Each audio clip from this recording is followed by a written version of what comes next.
assim: então Elias saiu de lá e encontrou Eliseu, filho de Safate. Ele estava arando com 12 parelhas de bois, estava conduzindo a 12ª parelha. Elias o alcançou e lançou sua capa sobre ele.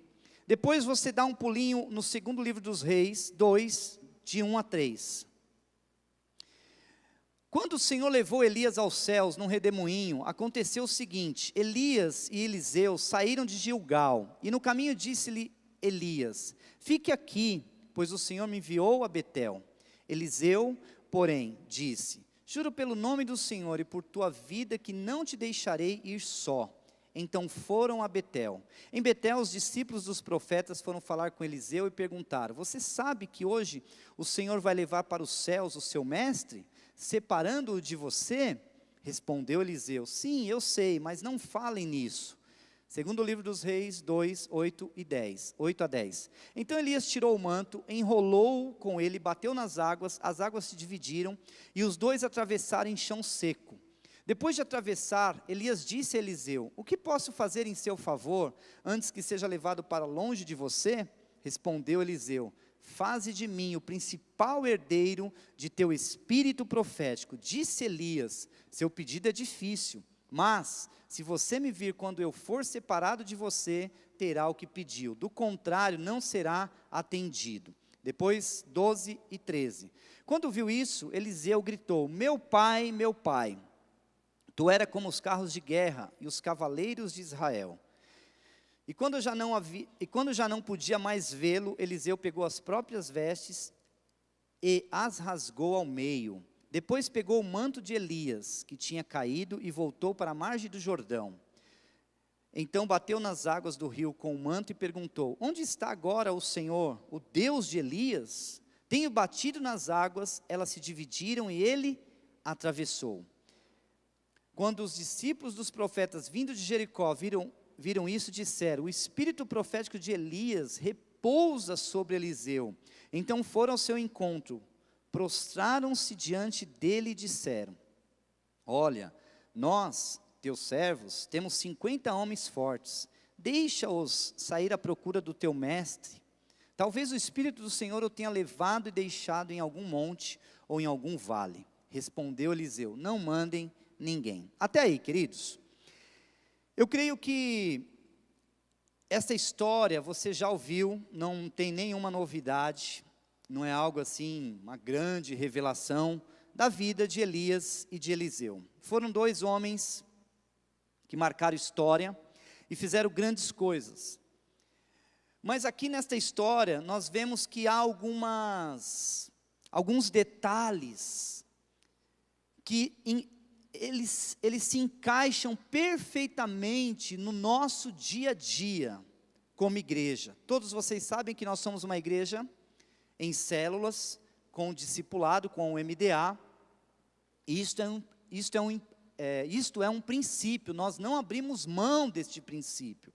Agora, queridos, mais do que o que está por trás do princípio, é nós entendermos e termos revelação, o que é, de fato, ser um pai espiritual.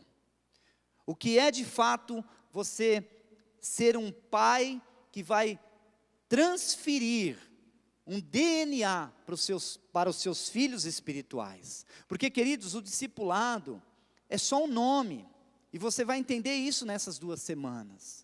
Mas existe algo que está por trás, que faz toda a diferença. E eu quero ministrar com vocês nesses duas terças-feiras, de uma forma muito prática. Eu tenho convicção que se você não apenas ouvir de qualquer maneira, mas você ouvir de forma clara, espiritualmente, deixar o Espírito Santo falar, você realmente vai mudar a sua vida, no que diz respeito a ser pai espiritual das pessoas. Então preste atenção, veja bem. Bill Hybels, ele diz o seguinte, uma frase de Bill Hybels: nos primeiros anos do meu ministério, minha ousadia e minha determinação não eram dosadas com sabedoria e sensibilidade. Bill Hybels falando. O que isso significa, queridos? Um líder, muitas vezes, ele impõe Mas um pai inspira. Um pai, ele não é uma pessoa que impõe. O pai, ele inspira. O pai, ele é referência para que os seus filhos espirituais olhem para ele e comecem a praticar, comecem a ser igual ou parecidos. E Bill Hybels fala que no começo do ministério dele, ele não dosava, ele era uma pessoa que não tinha muita sabedoria, não tinha muita sensibilidade. O que isso significa? Significa, queridos, que nós, para sermos pais espirituais, nós precisamos ser sensíveis, precisamos ter sabedoria, precisamos entender que nós estamos numa caminhada, e tem um propósito essa caminhada tem um destino, esse destino se chama eternidade. Quantos têm filhos aqui? Quantos têm filhos? Filhos? Muitos. Você como pai biológico dos seus filhos, você tem um propósito com eles, sim ou não? Todos nós temos. Queremos que os nossos filhos cheguem muito longe. Queremos que os nossos filhos avancem, cresçam. E nós como pais, eu tenho 2 filhos, nós fazemos de tudo para realmente transferir o melhor para os nossos filhos. Assim, nós temos que ter revelação. Quando Deus coloca um filho espiritual debaixo da tua, não da tua cobertura, mas debaixo do teu guarda-chuva, para você cuidar, se nós não tivermos revelação, esse filho espiritual, ele pode se perder, ele pode ter problemas, ele pode ter tantas dificuldades. E eu quero dizer uma coisa, que no meu ponto de vista, hoje, muitas pessoas discipulam por discipular. Discipulam por discipular. O que é discipular por discipular? Não, eu discipulo, pastor, porque faz parte da visão da igreja. Eu quero dizer algo para você, querido, muito mais do que discipular, porque faz parte da visão da igreja. Nós temos um compromisso de conduzir cada filho que Deus colocou debaixo de você para um destino. E o destino não é um inferno. O destino não é a perdição. O destino é a eternidade. Amém? Quando eu estou discipulando, quando nós estamos discipulando com o foco na paternidade de Deus, isso muda de figura. Isso não é um simples encontro. Eu tenho não poder, mas eu tenho ali autoridade, condições de ministrar na vida do meu discípulo, aliás, do meu filho espiritual, ao ponto desse filho espiritual sair totalmente mudado daquele encontro. Queridos, nós precisamos crescer nisso. E eu creio que muitas vezes o discipulado não flui e não acontece da forma que deveria, porque nós não entendemos o propósito desse ministério. Nós não entendemos o propósito desse chamado específico para sermos pais espirituais dos nossos filhos espirituais. Nós não entendemos.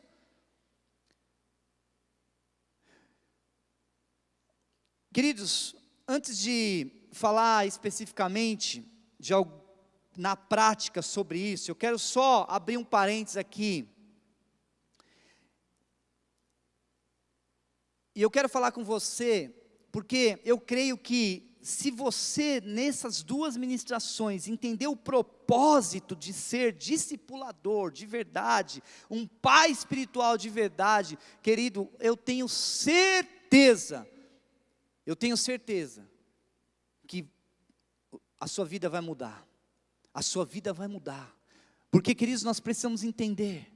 Não podemos discipular por discipular as pessoas. Não podemos cuidar das pessoas por cuidar.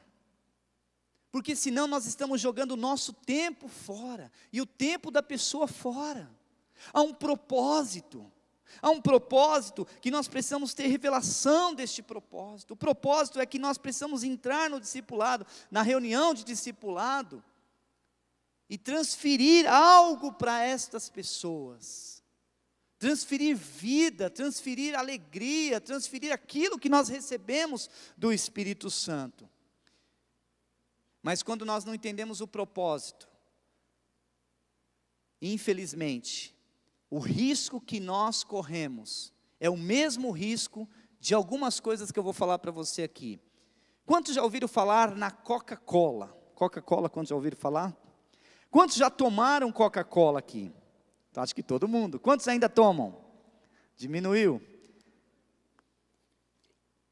Deixa eu dizer uma coisa. Você já parou para pensar no papel e no propósito da Coca-Cola? O propósito da Coca-Cola, sabe qual é? Produzir Coca-Cola. O propósito da Coca-Cola é fazer um refrigerante, fazer uma bebida que traga satisfação, que traga prazer, que traga, que tire o calor, que possa ali, de alguma forma, satisfazer você. E muitas vezes a Coca-Cola faz. Aliás, a Coca-Cola faz muito sucesso. Talvez você não saiba, mas o propósito da Coca-Cola é que, talvez eles estão perdendo essa força, mas era que, em cada casa, tivesse uma Coca-Cola em cima da mesa. No mundo. Imagina. Então eles tinham um propósito claro. Só que a Coca-Cola, eu pergunto para você, a Coca-Cola existe ou a Coca-Cola acabou? Existe ou acabou? Existe, pastor. Claro que existe, na minha geladeira tem meia dúzia. Por que que a Coca-Cola não passou? Porque ela sabia e sabe o propósito dela. E como ela sabe o propósito dela, ela tem trabalhado anos após anos, décadas e décadas e décadas. Com qual objetivo? Entrar na vida das pessoas. Entrar na vida das pessoas. Um outro exemplo que eu quero dar para você é da Fiat. Fiat, qual é o propósito da Fiat? Produzir carros. A Fiat acabou ou não? Não, continua. Por que que continua? Porque ela entendeu que não dava mais para fazer um Fiat 147. Talvez alguns não conheçam, mas o Fiat 147 é um Fiat muito pequeno, um Fiat antigão, eu nunca andei num desse, mas a Fiat entendeu, ou eu me renovo, ou eu me adapto, ou eu mudo a minha forma de fazer carro, ou eu vou ficar para trás. A Fiat entendeu o propósito. Outro exemplo, a Apple também entendeu o propósito. Qual era o propósito da Apple? Fazer um smartphone, um equipamento que a pessoa pudesse ligar, ter um GPS, que ela pudesse fazer tudo no celular. Um banco dentro do celular. E eu acredito que por muitos anos, a Apple não vai deixar de existir. Por quê? Eles entenderam o propósito. Qual é o propósito do discipulado? Qual é o propósito do discipulado, queridos? Qual é o propósito? Ser pai ou fazer discípulos? Ser pai. Não é fazer discípulos. Ainda que você vai entender isso, porque fazer discípulos é importante, é bíblico, está aqui, mas existe algo por trás, algo mais profundo do que só fazer discípulos, é ser pai, é ser pai. E antes de nós falarmos desse papel principal do discipulado, eu quero também falar de algumas empresas que ficaram obsoletas. Obsoletas, existe um fluxo, queridos, que nós temos que tomar cuidado com esse fluxo, que é o fluxo do obsoleto. Tudo que não tem propósito fica fica obsoleto. Tudo que não tem propósito perde a graça. Por exemplo, quantos já ouviram falar nessa fitinha aí? Já assistiram, já usaram essa fita? Quantos usaram um dia na vida? Acho que poucos. Eu lembro que eu tinha um Fusca e eu tinha um toca-fita. Você colocava a caneta ali naquele buraquinho e voltava assim, ó, ficava meia hora, não precisava nem ir na academia, ficava meia hora fazendo assim. Para quê? Para voltar tudo, rebobinar o negócio e você ouvir a fita que estava lá. Terminava de tocar, alguns aparelhos mais novos, você apertava um botão ele voltava, mas demorava 1 hora para voltar. Eu pergunto para você, o CD também já acabou. Um ou outro que tem. Nós temos aqui nem sei quantos CDs do Difflin que nem vende mais. Nós estamos dando, as pessoas não estão nem querendo. As pessoas falam, não, pelo amor de Deus, pastor, eu pago para não levar esse CD para minha casa. É verdade, não é, Walter? O pessoal não quer mais. Mas por que as pessoas não querem mais a fita e nem o CD? Porque não tem mais? Não tem mais? Não tem mais? Propósito, ficou obsoleto. Quantos lembram do filme Kodak, de 36 poses? 36 poses, queridos. Quantos lembram? Tem uns tiozão aí, da minha época. Tem uma gente que nem é da minha época, mas já tinha esses filmes aí.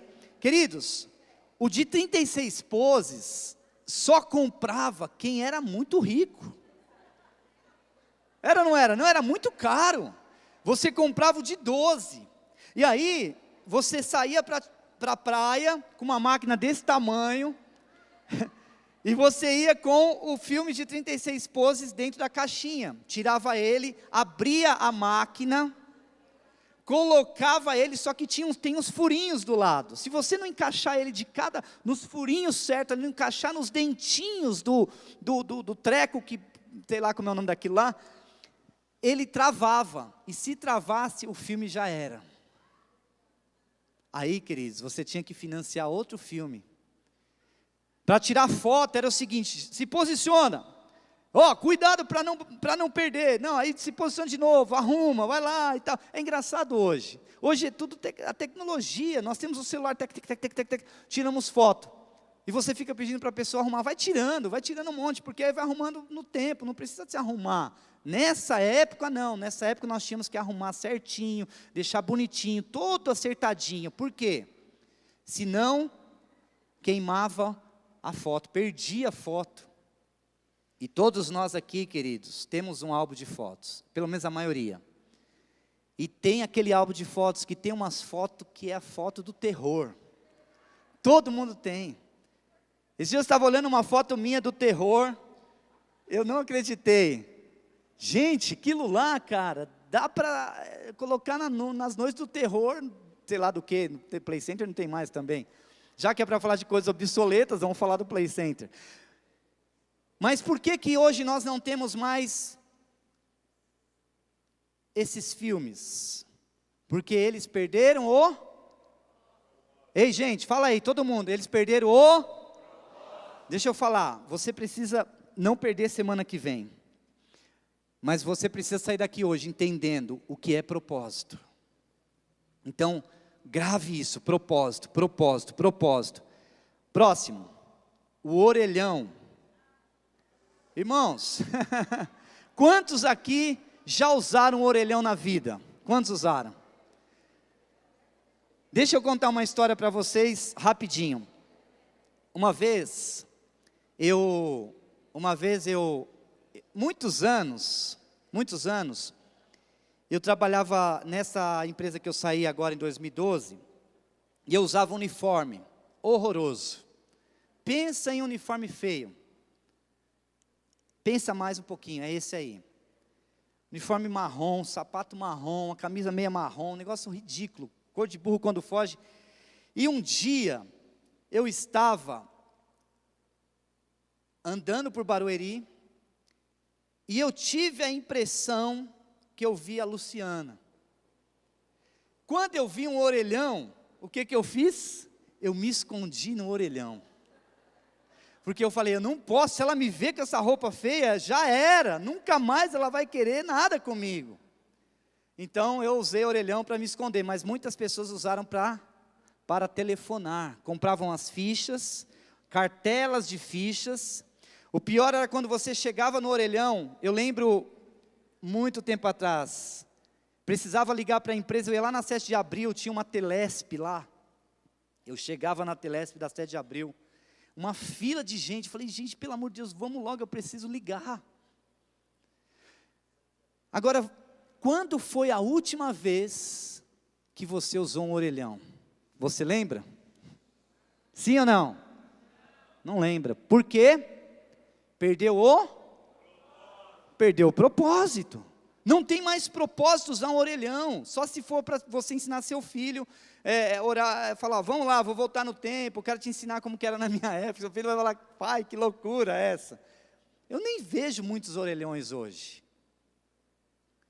Queridos, qual é o principal propósito do discipulado? Discipular? Não, muito mais que isso, muito mais que isso. O principal papel do discipulado é você ser pai. Porque se você está discipulando apenas por discipular, daqui a pouco, este discipulado vai perder o propósito. Sabe quando o discipulado perde o propósito? Quando você vai para o discipulado com os seus discípulos, e você chega neles e pergunta assim, quantas células você já multiplicou? Aí o seu discípulo vai falar, eu multipliquei 10, eu multipliquei 5, eu multipliquei 8, glória a Deus, parabéns pela sua vida. Enquanto ele está multiplicando, ele está na ativa. Mas imagina que passaram 2 meses, 3 meses, e seu discípulo volta para o discipulado, e ele fala assim, você pergunta, quantas células você multiplicou? Você fala nenhuma. Ele fala nenhuma para você. Aí você vai falar o que para ele? Se for apenas discipulado, você vai dizer o seguinte para ele, perdeu o propósito. Eu não quero discipular você, você não multiplica células, está obsoleto, você tem que multiplicar. Queridos, esse é o grande engano que nós caímos muitas vezes na relação de paternidade. Um discipulado, muitas vezes, ele serve para trazer crescimento das células, para trazer crescimento para a igreja. Mas a paternidade não, a paternidade vai muito além disso, vai muito além disso. E eu quero dizer uma coisa, sabe por que muitas vezes o discipulado é chato? Eu não sei se o seu é chato, o meu, graças a Deus, não é. Por quê? Não tem propósito.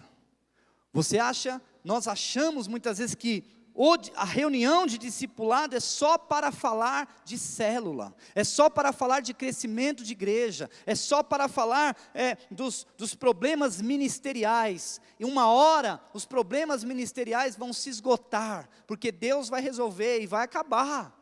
Uma hora os nossos discípulos, eles não podem trazer resultados positivos, e nessa hora, se nós não tivermos revelação, nós vamos entender que o discipulado ficou chato, o discipulado ficou sem sentido, o discipulado ficou sem vida. Quantas vezes nós talvez caímos nessa? Eu nem vou no discipulado, por quê? Não tem sentido eu ir no discipulado, toda semana, está muito chato, não tem o que falar, fica chato, fica sem sentido, porque nós estamos, muitas vezes, olhando para o discipulado, simplesmente como uma ferramenta de crescimento e multiplicação de células, de números. Talvez os nossos discípulos não são filhos espirituais, mas são números. Eu creio, queridos, que Deus vai trazer uma unção nesses dias aqui. A sua vida, o seu ministério, o seu discipulado, a sua relação com as pessoas que você cuida, nunca mais será a mesma em nome de Jesus, amém? Vamos ficar em pé, por favor. Semana que vem não perca, eu quero continuar, eu quero terminar essa palavra. Pega na mão da pessoa que está do teu lado, por favor, e juntos vamos fazer essa oração. Diga assim para ela, diga assim, faça a oração juntos, diga assim: Senhor Jesus, muito obrigado, porque o Senhor está me permitindo ser pai. Eu quero, Deus, ser um pai espiritual de excelência. Eu quero ser um pai espiritual que entenda o propósito do discipulado. Que o propósito do discipulado não é apenas números, mas são vidas, relacionamento. Senhor, derrama esta unção na minha vida, a unção de paternidade. Espírito Santo, nunca permita que o meu discipulado fique obsoleto, fique sem sentido, fique chato. Eu quero, Senhor, em cada encontro, em cada reunião, com os meus filhos espirituais, transferir vida na vida deles. E eu creio, em nome de Jesus, que a partir de hoje, a minha relação de discipulado nunca mais será a mesma. Em nome de Jesus, amém. Aplauda bem forte a Jesus, dá um abraço na pessoa que está do teu lado, profetiza uma semana de vitória para ela em nome de Jesus.